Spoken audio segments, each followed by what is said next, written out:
Билесиңерби? Бир кино бар, бирок аны 100 жылдан кийин гана көрө аласыздар. Ал фильм толугу менен тартылып бүткөн, даяр.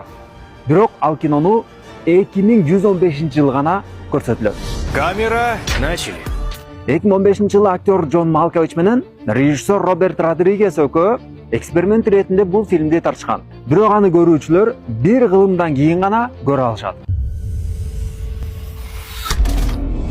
Фильм азыр Францияда атайын темир сейфте сакталып турат. Бул сейф автоматтык түрдө так 100 жылдан кийин гана ачылат. Фильмди азыр эч ким көрө элек.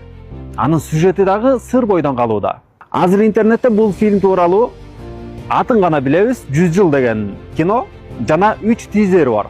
Бирок ал тизеринен деле сюжети түшүнүксүз. You're late. You miss me that much? Must be terrible for you. Ушундай жана башка кино туурасында кызыктуу маалыматтарды алуу үчүн менин Instagram баракчама кат алып коюңуздар.